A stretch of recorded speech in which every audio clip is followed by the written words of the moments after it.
বন্ধুসকল steps academy কৃষ্ণৰ official YouTube চেনেললৈ আপোনালোকক আকৌ এবাৰ স্বাগতম জনাইছোঁ। মই শফিকুল ইছলাম। আমি আলোচনা কৰি আছিলোঁ ফাংচনৰ ওপৰত। ফলন বুলি কোৱা হয় অসমীয়াত। ফাংচন সম্বন্ধে আমি অলৰেডি এটা ভিডিঅ' আপলোড কৰিছোঁ যে ফাংচনটো কি হয়। তো সেইখন ভিডিঅ' আপোনালোকে যদি চোৱা নাই মই এটাই ৰিকুৱেষ্ট কৰিম আকৌ এবাৰ ভিডিঅ'খন চাওক, তেতিয়া ইন্ট্ৰডাকশ্যন পাৰ্টখিনি এটলিষ্ট ক্লিয়াৰ থাকিব। তো মই অলৰেডি কৈছোঁ আগৰ ভিডিঅ'খনতো মই বাৰ কৈছোঁ যে এইখিনি কথাকে মই আকৌ ৰিপিট কৰিছোঁ যে ফাংচনছ মেথামেটিক্সৰ বহুত এটা ইম্পৰ্টেণ্ট বস্তু হয়, যিটোৱে আমাৰ কি হয় ষ্টুডেণ্টে বহুত খেলিমেলি কৰে। জানো খেলিমেলি কৰাৰ মূল কাৰণ হয়তো এইটোও হ'ব পাৰে তেওঁলোকে ভালদৰে কনচেপ্টখন ক্লিয়াৰ নকৰে, তেওঁলোকে ডাইৰেক্টলি জাম্প কৰি যায় আন এটা চেপ্টাৰলৈ, বা এনেকুৱাও হ'ব পাৰে যে তেওঁলোকে অলপ কিবা বুজি নাপালে অসুবিধাৰ সন্মুখীন হ'লে তেনেকৈ ষ্টপ কৰি থৈ দিয়ে। তো এনেকুৱা বহুত ধৰণৰ কাৰণ হ'ব পাৰে, যাৰ কাৰণে ষ্টুডেণ্টছবোৰে ফলনৰ প্ৰতি এটা তেওঁলোকৰ ইৰিটেশ্যন ভাৱ আহি যায়, অমনোযোগিতা বা কিবা নুবুজাৰ ভাৱ তেওঁলোকৰ দেখুৱায় ষ্টুডেণ্টবোৰে। এইটো মই এক্সপিৰিয়েঞ্চৰ পৰা কৈছোঁ, বহুত ষ্টুডেণ্টে তেনেকুৱা সমস্যাৰ সন্মুখীন হয়। তো যি কি নহওক মই এটাই ৰিকুৱেষ্ট কৰিম যে মোৰ ভিডিঅ'খন এইটো ভালদৰে চাওক, আৰু যদি কিবা বুজি নাপায় মোক কমেণ্ট কৰিব, মই ট্ৰাই কৰিম হেল্প কৰিব। আৰু মই এইখিনি ডাঠি ক'ব পাৰোঁ যে এইখন ভিডিঅ' আপোনালোকে চোৱাৰ পিছত ফলন সম্বন্ধে যিখিনি মিছকনচেপশ্যন আছিল বা যিসকলে নতুনকৈ শিকি আছে তেওঁলোকৰ টোটেলি বেছিকখিনি সম্পূৰ্ণৰূপে ক্লিয়াৰ থাকিব। যাৰ ফলত মই আৰু এটা কথা কওঁ যে আপোনালোকৰ এণ্ট্ৰেঞ্চত ভালেকেইখন কুৱেশ্যন ৰিলেশ্যন এণ্ড ফাংচনৰ পৰা ভালেকেইখন কুৱেশ্যন পাব আপোনালোকে JEE মেইনছ বা এডভান্সত আপোনালোকে। তো আহক আজিৰ ভিডিঅ'খন আমি ষ্টাৰ্ট কৰোঁ। লাষ্ট ভিডিঅ'ত আমি ইন্ট্ৰডাকশ্যন অফ ফাংচনটো পঢ়িছিলোঁ, কি বস্তু হয়। তো মই আজি একেখিনি কথাকে ক'ম। ফাংচন ইমান ভয় খাব লগা একো বস্তুৱে নাই। ফাংচন হৈছে এটা চিম্পল ৰিলেশ্যন, কিছুমান এটা স্পেচিয়েল টাইপ অফ ৰিলেশ্যন, যাক আমি ফাংচন বুলি কওঁ। তো ৰিলেশ্যনৰ আমি জানো কি হয়, ৰিলেশ্যনত বেলেগ কি থাকে, একো নাথাকে, আমাৰ অৰ্ডাৰ্ড পেয়াৰ। অৰ্ডাৰ্ড পেয়াৰটোৱে আমাৰ relation. Suppose A and B এটা অৰ্ডাৰ্ড পেয়াৰ হয় এটা ৰিলেশ্যনৰ। তো যেতিয়া আমি অৰ্ডাৰ্ড পেয়াৰৰ এটা ৰিলেশ্যন বুলি কওঁ, আমি বিগ কি বুলি কওঁ, বিগ এৰ কি বুলি কোৱা হয়, ইমেজ বুলি কোৱা হয়, প্ৰতিচ্ছায়া বুলি কোৱা হয়। আৰু এইখিনিয়ে যেতিয়া আমি ফাংচন বুলি কওঁ, এইখিনিক আমি কেনেকৈ লিখোঁ যে function of A equal to B. তাৰ কি কোৱা হয়, B is called the image. আমি গম পাইছোঁ B is called the image of A. এৰ ইমেজ বুলি কোৱা হয় বিগ,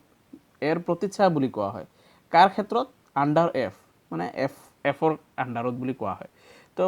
বাকী একো নাই, তাৰমানে আমি এইখিনি ক'ম যদি A and B belongs two function বা এটা ৰিলেশ্যন এফ হয়, তেতিয়া আমি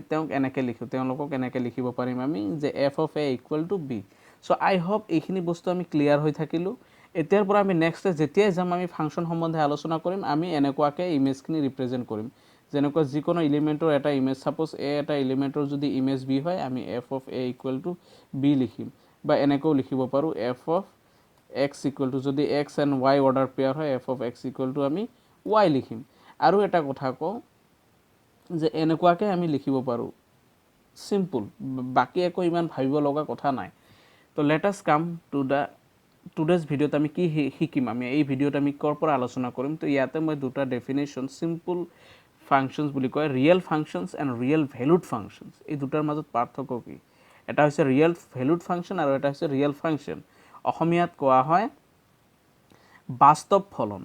ৰিয়েল ফাংচনক বাস্তৱ ফলন বুলি কোৱা হয়, আৰু ৰিয়েল ভেলুড ফাংচনক বাস্তৱ মান বিশিষ্ট ফলন বুলি কোৱা হয়। চ' এই দুটাৰ মাজত ডিফাৰেঞ্চ কি, সেই ডিফাৰেঞ্চটো বুজিব পৰা নাই। চাওক, ইয়াৰ নামৰ পৰাই গম পোৱা গৈছে যে বাস্তৱ ফলন কি, ৰিয়েল ফাংচন কি। ৰিয়েল ফাংচন যে এটা ফাংচন যদি ৰিয়েল ফাংচন কি হৈছে যে ইয়াৰ ফাংচন বুলি ক'লে মই কি কৈছোঁ যে ইয়াতে এটা থাকিব, ইয়াতে এটা থাকিব, দুটা set, suppose A and B. যেতিয়া এ আৰু বিৰ মাজত যিটো ফাংচন হয়, আমি যেতিয়া F is A function from A to B, মই যেতিয়া ক'ম যে অলৰেডি এইটো ফাংচন, তেতিয়া কি কৰিম, এইটোক আমাক কি বুলি কয়, ডমেইন, অসমীয়াত আদিক্ষেত্ৰ। চ' ডমেইনৰ ভেলুকেইটা যদি বিলংছ টু ৰিয়েল নাম্বাৰ হয়, ছাপ'জ ইয়াতে মই যিকোনো এলিমেণ্টছ এক্স লৈছোঁ, এক্সটো যদি বিলংছ টু আৰ হয়, for all x belongs to R, গোটেই এভৰি, এইটো এভৰি, ফৰ অল এনেকুৱাকৈ কোৱা হয়। আটাইবোৰ এক্সৰ যদি আৰত থাকে, এ ছেটৰ এলিমেণ্টছখিনি আদিক্ষেত্ৰ বা ডমেইনখিনি, তেতিয়া আমি কি ক'ম, সেই ফাংচনটোক ৰিয়েল ফাংচন বুলি ক'ম। মই আকৌ এবাৰ কৈছোঁ, ৰিয়েলৰ কথাটো মই আগতে কৈ আছোঁ। তাৰমানে ইয়াৰে যিখিনি ভেলুজখিনি, যদি আৰত থাকে দ্যাট মিন্স আৰৰ সাবসেটও হ'ব পাৰে আৰৰ উপসংহতিও হ'ব পাৰে ইয়াৰ ভ্যালুখিনি এ সংহতিটো তাৰমানে আলটিমেটলি এ সংহতিটো is a subset of R হ'ব পাৰে যেতিয়া আৰ হ'ব তাক আমি ৰিয়েল ফাংশনছ বুলি ক'ম এতিয়া আহিছোঁ ৰিয়েল ভ্যালুড ফাংশনছ কি এতিয়া ৰিয়েল ভ্যালুড ফাংশনৰ কাৰণে সাপোজ বি এৰ পৰা বি লৈ গৈছে সাপোজ এ বি থাকিল এতিয়া এৰ পৰা ধৰিলো কিবা এটা এলিমেন্টছ আছে সি ধৰিলো বিৰ পৰা কিবা এটা আছে ডি ধৰিলো এতিয়া কথা হ'ল যে এই ফাংশনৰ এৰ ইমেজ সি বিৰ ইমেজ ডি এতিয়া ৰেঞ্জ কোন কেইটা হ'ল C and D is called the range এতিয়া এই ৰেঞ্জৰ ভ্যালুখিনি suppose C and D range এই ৰেঞ্জখিনি যদি আকৌ আমাৰ কি হয় ৰিয়েল নাম্বাৰ ইয়াতে মই ৰেঞ্জ বুলি লিখিলোঁ মই ৰেঞ্জটো যদি আমাৰ আকৌ কি হয় ৰিয়েল নাম্বাৰৰ সাবসেট হয় তাৰমানে ৰেঞ্জত যিখিনি ভ্যালু থাকিব সেইখিনিও যদি আকৌ বিলংছ টু আৰ হয় আমাৰ ৰিয়েল নাম্বাৰ হয় ৰেঞ্জৰ ভ্যালুখিনিও তেতিয়া এই ভ্যালুখিনি কি হ'ল আমাৰ আকৌ ৰিয়েল ভ্যালুখিনি ৰিয়েল কাৰ ভ্যালুখিনি যে আমাৰ প্ৰি ইমেজৰ যিখিনি ইমেজ তাৰমানে প্ৰথম সেটৰ এলিমেন্টছখিনি ফাংশনৰ যিখিনি ইমেজখিনি প্ৰথম অৰ্ডাৰ পেয়াৰৰ যিখিনি ইমেজখিনিও যদি ৰিয়েল নাম্বাৰৰ আন্ডাৰত থাকে গোটেইখিনি তেতিয়া আমি সেইখিনি কম ৰিয়েল ভ্যালু তাৰমানে এইখিনিক ৰিয়েল ভ্যালুড ফাংশন বুলি ক'ম তেতিয়া এই ফাংশনটো প্ৰথম অৱস্থাত কি কৈছোঁ যে ৰিয়েল ফাংশন হ'বলৈ গ'লে অকল ডোমেইনখিনি ৰিয়েল হ'ব লাগিব বা ৰিয়েলৰ সাবসেট হ'ব লাগিব কিন্তু ৰিয়েল ভ্যালুড যেতিয়া হ'ব তেতিয়া আমি কি কৈছোঁ যে ৰেঞ্জখিনিৰ ভ্যালুও কি হ'ব লাগিব আইদাৰ সাবসেট অফ ৰেঞ্জ বা সাবসেট অফ ৰিয়েল নাম্বাৰ বা ৰিয়েল নাম্বাৰ হ'ব লাগিব সো এতিয়া আমি ডেফিনেশ্যনটোত আহোঁ যে কি কৈছে সংজ্ঞাটো যিবিলাক ফলনৰ পৰিসৰ মানে ৰেঞ্জ বাস্তৱ সংখ্যাৰ সংহতি আৰ বা ইয়াৰ যিকোনো উপসংহতি মই কৈছোঁ সাবসেট হ'ব পাৰে বা ৰিয়েল নাম্বাৰ হ'ব পাৰে কমপ্লিটটো তাক আমি বাস্তৱ মান বৈশিষ্ট্য ৰিয়েল ভ্যালুড ফাংশন বোলো আকৌ যদি ফলনবোৰৰ আদি ক্ষেত্ৰ আৰ হয় আৰু যদি ডোমেইনখিনি আৰ হয় তেনেহ'লে তাক ৰিয়েল ফাংশন বুলি কোৱা হ'ব সো আই হোপ তোমালোকৰ ক্লিয়াৰ হওক যে A function which is either R or one of its subset is as its range is called real value ৰেঞ্জখিনি যদি সাবসেট হয় সাবসেট অফ আৰ বা আৰ হয় তেতিয়া ৰিয়েল ভ্যালুড আৰু যদি ডোমেইন যদি আৰ হয় বা আৰৰ সাবসেট হয় then real functions so I hope real function and real valued ফাংশনৰ ডিফাৰেন্সটো গম পালা তো এইটোৰ বিষয়ে মই আৰু ডিটেইলছ ক'বৰ কাৰণে তোমালোকক আৰু বুজোৱাৰ কাৰণে মই এটা এক্সাম্পল লৈছোঁ এখনত ইয়াতে লৈছোঁ let N be the set of natural numbers আমি এন নেচুৰেল নাম্বাৰ সেট দিয়া আছে define a real valued function F N to N এনৰ পৰা এনলৈকে real valued function F X equal to 2x + 1 F X আমি কৈছোঁ যে এনৰ পৰা এন তো এক্সৰ ভ্যালু কি হৈছে এফ এক্সৰ ভ্যালু কি হৈছে যেতিয়া আমি এক্সটো আমাৰ প্ৰথম অৰ্ডাৰ পেয়াৰৰ প্ৰথমটো যেতিয়া প্ৰথমটো ল এফ এক্স মানে কি আমি অলৰেডি কৈছোঁ যে ৱাই সেকেন্ড ভ্যালুটো এফ এক্স মানে সেকেন্ড ভ্যালুটো কি হয় কৈছে 2x + 1 আৰু এন টু এন মানে এক্সৰ ভ্যালু কিমান হ'ব এন হ'ব কাৰণ ৰিয়েল ভ্যালুড ফাংশন তো এনৰ ভ্যালু যদি ল 1 ল কি হ'ব 2x + 1 2 * 1 + 1 কিমান হ'ব 2 * 1 = 2 3 হ'ব তো এনেকুৱাকৈ 1ৰ কাৰণে 3 হ'ল 2ৰ কাৰণে কিমান হ'ব 2 * 2 = 4 5 হ'ব 3ৰ কাৰণে কি হ'ব 6 + 1 7 হ'ব তো এনেকুৱাকৈ আমি কি কৰিম বনাম তো এইখিনিয়ে কৈছে যে ইউজিং দিছ ডেফিনেশ্যন এইটো ডেফিনেশ্যন ইউজ কৰি কমপ্লিট দ্য টেবল গিভেন বিলো এই টেবলটো আমাক কমপ্লিট কৰিব গৈছে তো f1 মানে কি তাৰমানে এক্সৰ ঠাইত 1 বহাইছে চোৱা এক্সৰ ঠাইত কি বহাইছে 1 তো এফৰ ঠাইত 1 বহালে কি হ'ব 2 * 1 + 1 মই অলৰেডি ইয়াতে কৰি দিলোঁ সো কিমান ওলাইছে 3 সো এইখিনি ভ্যালু কি হ'ব 3 সো এই সেকেন্ডটোত চোৱা মই এনসাৰটো কৰিছোঁ 3 সো 2 হ'লে কি হ'ব 2 ঠাইত 2 আহি গ'ল 2 * 2 = 4 + 1 5 সো 5 আহি গ'ল ক্লিয়াৰ ইয়াতে 5 হ'ব 3 হ'লে কিমান হ'ব মই ক'লোঁ 7 হ'ব 4 হ'লে 4 * 2 = 8 1 9 9 হ'ব 9 হ'ল তাৰপিছত 5 হ'লে 10 11 হ'ব 6 হ'লে 2 6 = 12 13 হ'ব সো লাইক দিছ তো এতিয়া গম পালা যে এইখিনি 1 2 3 এইবোৰ হৈছে আমাৰ প্ৰথমখিনি হৈছে ডোমেইনখিনি ৰিয়েল ফাংশন আৰু পিছৰ ভ্যালুখিনি কি হ'ল ৰিয়েল হ'ল না নাই ৰিয়েল নাম্বাৰ হ'ল না নাই বা সাবসেট অফ ৰিয়েল নাম্বাৰ হ'ল না নাই so this is real valued function বাকি একো নাই এইটো হৈছে বাস্তৱ মান বৈশিষ্ট্য ফলন তো এনেকুৱাকৈ কৰা হয় তো এইখিনি বাদ সো এতিয়া আহিছোঁ আমি আটাইতকৈ গুৰুত্বপূৰ্ণ আৰু আটাইতকৈ ইম্পৰ্টেণ্ট টপিকছ অফ ফাংশনছ আৰু সেইটো হৈছে যে কিছুমান ফলন আৰু সিহঁতৰ লেখ সাম অফ দ্য ফাংশনছ এণ্ড দিয়াৰ গ্ৰাফছ কিছুমান আমি স্পেচিয়েল টাইপ অফ ফাংশনছৰ বিষয়ে পঢ়িম আৰু তেওঁলোকৰ গ্ৰাফ লেখ কেনেকুৱা ধৰণৰ হ'ব সেইটোৰ বিষয়ে আলোচনা কৰিম সো প্ৰথমত লোৱা হৈছে যে একক ফলন identity function what is identity function identity function কাক কোৱা হয় সো ডেফিনেশ্যনটো আমি চাই লওঁ তেতিয়া আমাৰ বস্তুখিনি ক্লিয়াৰ হ'ব মই এক্সাম্পল ইয়াতে লোৱা নাই ডেফিনেশ্যনটো চাই লওঁ কি কৈছে আইডেন্টিটি ফাংচন কাক কোৱা হৈছে যে ধৰি লৈছোঁ R এটা বাস্তৱ সংখ্যাৰ সংহতি R is a set of real numbers মানে গোটেই নাম্বাৰছ আহি যাব যে বাস্তৱ মান বিশিষ্ট ফলন f R কেনেকুৱাকৈ দিয়া আছে যে কেতিয়া হ'ব যে y = fx মই কৈছোৱে আৰু fx = কি দিছে fx মানে তোমালোকে ভাবি ল'বা যে ইমেজ অফ x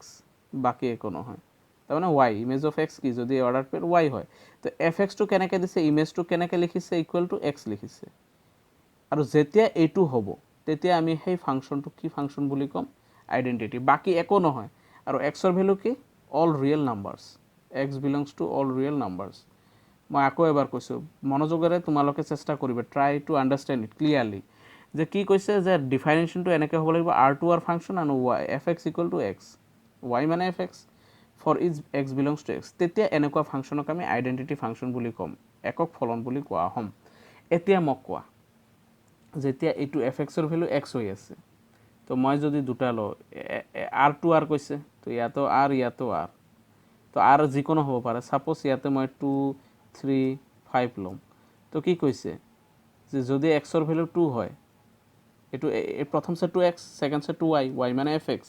সো যদি প্ৰথম সেটটো 2 হয় y ৰ ভ্যালু কি হয় fx মানে y হয় না নাই fx হল y আমাৰ সেকেন্ড অৰ্ডাৰ fx ৰ ভ্যালু কিমান হৈ আছে x তানে 2 ললে কিমান হৈ আছে 2 3 ললে কিমান হৈ আছে 3 5 ললে কিমান হ'ব 5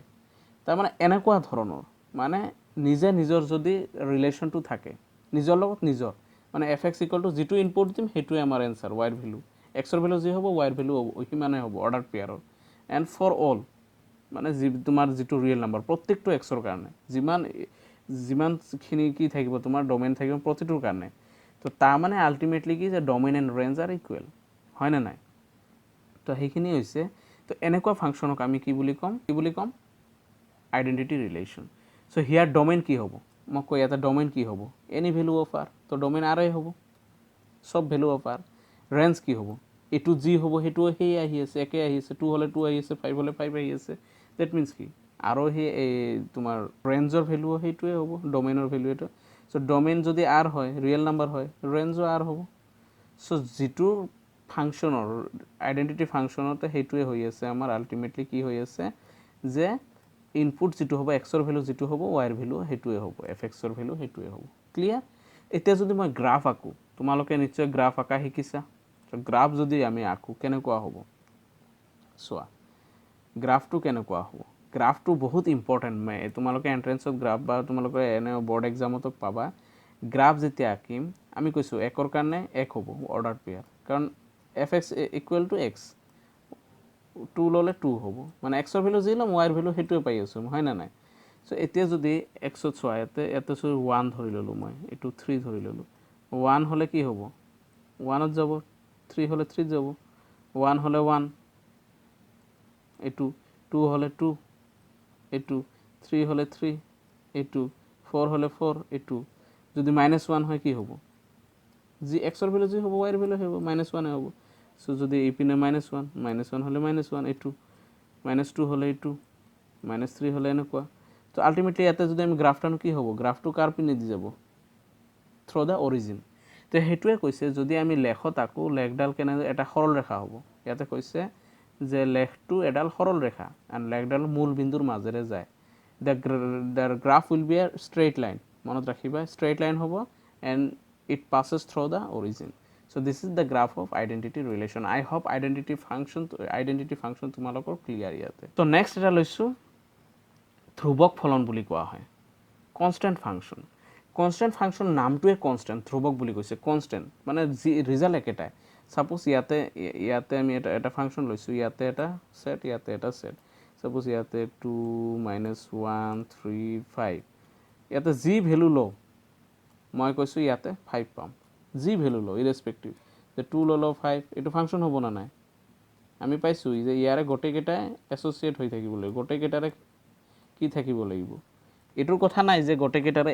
এটা ইমেজ নো প্ৰবলেম বাট দুটা ইফালৰ এটা ইমেজ হ'ব নোৱাৰিব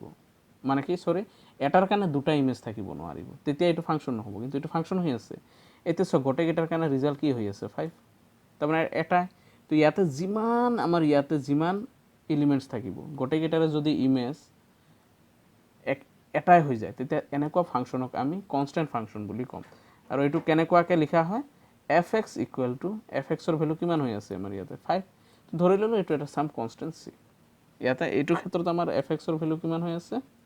fx মানে আলটিমেটলি যদি আমি এলিমেন্টস কেইটা দি বুজাও তাৰ মানে f2 হৈ আছে আমাৰ 5 কাৰেক্ট f2 ৰ ভ্যালু 5 f - 1 ৰ ভ্যালু 5 হয় না নাই আই হোপ তোমালোকৰ ইয়াতে ক্লিয়াৰ হৈ গৈছে so this type of function যদি গোটেইকেইটা এলিমেন্টছৰ কাৰণে এটা পাৰ্টিকুলাৰ এনসাৰ আহে এটা পাৰ্টিকুলাৰ ইমেজ আহে দ্যাট ইজ কল্ড দা আমাৰ কি ক'ব হেতু that will be known as an constant function এতিয়া মই কয় ইয়াৰে ডোমেইন এন্ড ৰেঞ্জ কি ডোমেইন কি হ'ব ডোমেইন অল ৰিয়েল নাম্বাৰস তো ডোমেইনটো কি হ'ব r নো প্ৰবলেম এতিয়া ইয়াৰে ৰেঞ্জ কি হ'ব পৰিখৰ কি হ'ব ৰেঞ্জত কি আছে ইয়াতে জি লো আহি কোনটো হৈছে এটা এলিমেন্ট হৈ আছে কনস্ট্যান্টটো তো ধৰি ললো মই যদি c ধৰি লও কনস্ট্যান্টটো তো আলটিমেটলি ৰেঞ্জ কি হ'ব এটা এলিমেন্ট হ'ব c সো দিস ইজ তো ইয়াতে কৈছে যে ডোমেইন আদি ক্ষেত্ৰ r ৰেঞ্জ c ওকে এতিয়া এটোৰ কাৰণে যদি আমি গ্ৰাফ বনাও কেনেকুৱা হ'ব গ্ৰাফটো কেনেকুৱা দেখিব তোমালোকে ভাবা ইয়াতে লৈছে fx = 3 এটা কনস্ট্যান্ট লৈছে 3 তো কি হ'ব সাপোজ x ৰ ভ্যালু যিকোনো লো 1 ললে কি হ'ব 3 সো ইয়াতে যদি 1 ললে কি হ'ব এটো 1 এটো 2 এটো 3 সো 1 ললে কত হ'ব 3 যাব 2 যদি লো x ৰ ভ্যালু তথাপিও 3 যাব 4 যদি লো ইয়াতে আমি জি লৈছো ইয়াতে 5 লৈছো ধৰি ললো এটো 3 তো আমি জি লো 3 যাব 4 ললো কত যাব 3 যাব -4 ললো কত যাব 3 যাব তো গতিকে কি এটা স্ট্রেট লাইন পাম এটো 3 এর মাঝেদি প্যারালাল টু x অ্যাক্সিস হয় না না তো প্যারালাল টু x অ্যাক্সিস আমি পাম তো গতিকে আমি কি কম যে constant function define the function r2r where fx = c যত x belongs to r where c is a constant and its x belongs to r here domain of x r and its range is c so I hope তোমালোকৰ constant function লৈকে clear হৈছে so আশা ৰাখিছো তোমালোকৰ ফলন আৰু different types of ফলনৰ মাজত different type of ফলন তোমালোকে সাম ফাংশনস উইথ গ্ৰাফ বুজি পাইছা তো নেক্সট ভিডিওত আজি আৰু মই লেংথি নকৰো বাকিখিনি যিমান আমাৰ ফাংশনস আছে আৰু তাৰ গ্ৰাফ আছে উইল ডিসকাস আলোচনা কৰিম সো টিল দ্যাট তোমালোকে কি কৰিবা আগৰ ভিডিওখন ইন্ট্ৰোডাকশন টু ফাংশনস এন্ড এইখন চাবা সো মই ৰিকুৱেষ্ট কৰিম তোমালোকে মোৰ যিমান ৰিলেশন এন্ড ফাংশন গোটেইখিনি এটাৰ পিছত এটা চাবা তেতিয়া কি হ'ব সিকোয়েন্সটো ক্লিয়াৰ থাকিব আৰু মই এইখিনি ডাটি ক'ব পাৰো তোমালোকৰ নলেজ অন ফাংশন একদম ক্লিয়াৰ হৈ যাব মই তোমালোকক গ্যাৰান্টি দিব পাৰো আৰু যদি কিবা তোমালোকৰ হকজা আছে কিবা ডাউট আছে feel free to contact me thank you have A